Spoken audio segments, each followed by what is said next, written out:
Hello super hero lovers, আজ আমি আপনাদের জন্য নিয়ে হাজির হয়েছি ইয়ং অ্যাভেঞ্জার্সের অরিজিন স্টোরি নিয়ে। কারণ গত এমসিইউ এর কিছু প্রজেক্ট দেখে এটা আন্দাজ করা যায় তারা ইয়ং অ্যাভেঞ্জার্সকে ভেতরে সেট আপ করছে, আর তাই সেই ব্যাপারে কথা বলতে এর অরিজিনটি তো জেনে নিতেই হবে। তাই বেশি কথা না বাড়িয়ে চলুন শুরু করি আজকের এই নতুন ভিডিওটি।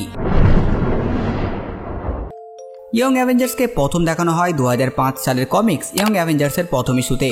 এরপর তারা প্রায় 112-এরও বেশি কমিক্সে অ্যাপিয়ার হয়েছিল, যেখানে নিজেদের কমিক্স ছাড়াও New Thunderbolt, She Hulk, Civil War, Wolverine, Secret Invasion ও অন্যান্য কমিক্সে এদের দেখা যায়।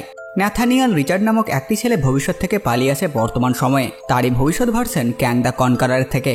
কিছু মনে পড়লো? হ্যাঁ, আমি অনেক আগেই ক্যাং এর পুরো কমপ্লিকেটেড স্টোরিটা আলোচনা করেছি, সেটা অবশ্যই দেখে নেবেন। ক্যাং দ্য কনকারের অরিজিনের সাথে সাথে 5টি এপিসোডে তৈরি তার পুরো অরিজিন জার্নি। তাহলে ন্যাথানিয়ালের ব্যাপারে যা ডাউট থাকবে সেটা ক্লিয়ার হয়ে যাবে। বর্তমানে এসে ন্যাথানিয়াল পৌঁছায় অ্যাভেঞ্জার্স ম্যানশনে, কিন্তু স্কারলেট উইচের ম্যাজিকের কারণে সে সেখানে প্রবেশ করতে পারে না।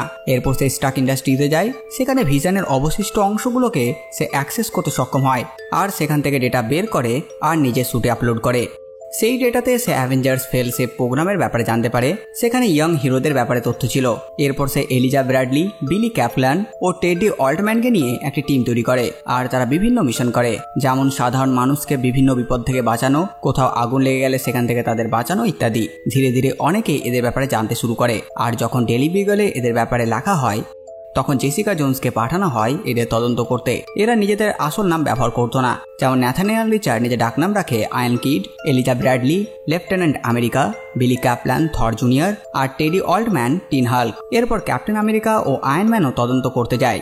এদিকে ক্যাসি ল্যাং তার বাবার লেগেসিকে ফলো করতো, আর তার মধ্যেও কিছু সুপার পাওয়ার আছে, যেটার ব্যাপারে আমি ক্যাসি ল্যাং এর অরিজিন স্টোরিতে বলেছিলাম, আর অরিজিনটি দেখে নিলে তার ব্যাপারে আপনারা জেনে নিতে পারবেন। তো এরপর সেও এই টিমের অংশ হয়। এছাড়া কেট বিশপও যুক্ত হয় এই টিমের সাথে, আর তাদের টিম হয় ইয়ং অ্যাভেঞ্জার্স। এই সময় ইয়ং অ্যাভেঞ্জার্স পুরোপুরি তৈরি ছিল ক্যাং এর জন্য, কারণ যেহেতু ন্যাথানিয়াল ভবিষ্যৎ থেকে এসেছিল সে জানতো ক্যাং আসবে, কিন্তু জেসিকা জোন্স, ক্যাপ্টেন আমেরিকা ও আয়রন ম্যান তাদের মেনশনে আটকে রাখে। এদিকে ক্যাং ক্যাপ্টেনকে বোঝাতে সক্ষম হয় যে আয়রন ল্যাড ভবিষ্যতে গিয়ে ক্যাং এর এক আলাদা ভার্সন হতে চলেছে, আর তাদের সেই অ্যাপোক্যালিপটিক ফিউচারের ভিশন দেখায়। এদিকে কেট অ্যাক্সেস কোড মুখস্থ করে নেয়, আর বিল্ডিং থেকে বেরিয়ে তারা ক্যাং এর সাথে লড়াই করে। কিন্তু ক্যাং তার সাইবারনেটিক কন্ট্রোলের কারণে আয়রনল্যান্ডকে তার আর্মার থেকে আলাদা করে দেয়, কিন্তু যেহেতু সেই আর্মারে ভিশনের এআই ছিল, যেটার ফলে সেই আর্মার ক্যাংয়ের সাথে ফাইট করে। কিন্তু যখন আয়রনল্যান্ড শর্টম্যানের শর্ট দিয়ে ক্যাংকে আঘাত করে, ক্যাং সেই সময় থেকে পালিয়ে যায়। এদিকে ভিশন আয়রনল্যান্ডের আর্মারে নিজেকে রিফর্ম করে, আর এদিকে ন্যাথানিয়াল ভবিষ্যতে ফিরে যায়, কিন্তু টাইম স্ট্রিমের ফোর্সের পরিবর্তনের ফলে সে আবারও ক্যাং হয়ে গেছিল। জানি ন্যাথানিয়ালের কাহিনী অনেক কমপ্লিকেটেড, তাই আমি আপনাদের ক্যাং দ্য কনকারারের এই কমিক সিরিজটি রেকমেন্ড করব, সেটি দেখে নেবেন এর ব্যাপারে সব কিছু জানার জন্য। এইদিকে কেট নতুন বেস খোঁজে নিজেদের জন্য, আর নতুন কস্টিউম আর ইকুইপমেন্ট। ক্যাপ্টেন আমেরিকা সেই বাচ্চাদের সুপার হিরো লাইফ নিয়ে ইন্টারেস্টেডও ছিল। কিছু সময় পর মিস্টার হাইডের সাথে লড়াই করার সময় উইকেন্ড জানতে পারে এলিজা ব্র্যাডলি এক প্রকার ড্রাগস নেয়, যেটা তাকে টেম্পোরারি সময়ের জন্য সুপার পাওয়ার দেয়, কারণ তার মধ্যে কোনো সুপার পাওয়ার ছিল না, আর সে তার গ্র্যান্ডফাদার আইজিআর মতন হতে চায়। কিন্তু এটা যখন ক্যাপ্টেন জানতে পারে সে অসন্তুষ্ট হয়। পরবর্তীতে একটা ইভেন্টে গুলি থেকে ক্যাপ্টেনকে বাঁচাতে এলিজার নিজের বুকে সে গুলি নেয়, আর সে গুরুতর আহত হয়। তার ট্রিটমেন্টের জন্য তার গ্র্যান্ডফাদার আইজিয়া তার সুপার সোলজারওয়ালা ব্লাড দেয়। বাকিটা আপনারা জানেন। ইয়ং অ্যাভেঞ্জার্সরা বড় বড় ইভেন্টেও সামনে আসে, যেমন সিভিল ওয়ার, সিক্রেট ইনভেশন, আরও অনেক। এবার এমসের বর্তমান অবস্থা কি এই ইয়ং অ্যাভেঞ্জার্সের? ফেজ 4 থেকে আমরা বেশ কিছু নতুন ইয়ং চেহারা দেখেছি, আর দ্য মার্ভেলস মুভির মেইন ক্রেডিট সিনে কামালা খান টিম বানাতেও শুরু করেছে। সে কেট বিশপের সাথে দেখা করে আর অ্যান্টম্যানের মেয়ের ব্যাপারে জিজ্ঞেস করে।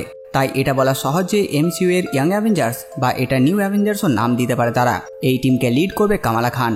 তাছাড়া বাকি মেম্বার বলতে কেট বিশপ হচ্ছে নতুন হকাই, ক্যাসি ল্যাং মানে স্ট্র্যাচার বা স্ট্রিঙ্গার, এদিকে হালকে ছেলে স্কারও পৃথিবীতে এসেছে, ওয়ান্ডা ভিশনে দেখানো বিলি টমি, যাদের আমরা Doctor Strange in the Multiverse of ম্যাডনেসে দেখেছি আর্থ 838-এ। আর তারাও যদি এই টিমে যোগ দেয় সেটা সিক্রেট ওয়ারের পরেই হবে, কারণ এখন ওই ইউনিভার্স থেকে আসা মুশকিল আছে।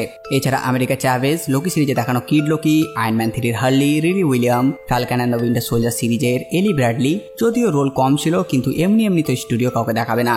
থর লাভ অ্যান্ড থান্ডারের লাভ, হ্যামডালের ছেলে অ্যাক্সেল, ওয়াকান্ডা ফরএভার মুভিতে দেখানো কিং টিচালার ছেলে প্রিন্স টিচালা, এদের মধ্যে অনেকেই এই টিমের মেম্বার হতে পারে। এখন দেখাই যাক স্টুডিও কাকে কাকে মেম্বার করে ইয়ং অ্যাভেঞ্জার্সের। কিন্তু আমার তো মনে হচ্ছে এমসিইউ এদের দিয়ে যে টিম বানাবে সেটা নিউ অ্যাভেঞ্জার্স রাখবে, কারণ কমিক্সে যেমন অ্যাভেঞ্জার্স ছিল, ডার্ক অ্যাভেঞ্জার্স ছিল, ইয়ং অ্যাভেঞ্জার্স ছিল, নিউ অ্যাভেঞ্জার্স বলেও একটা টিম আছে কমিক্সে।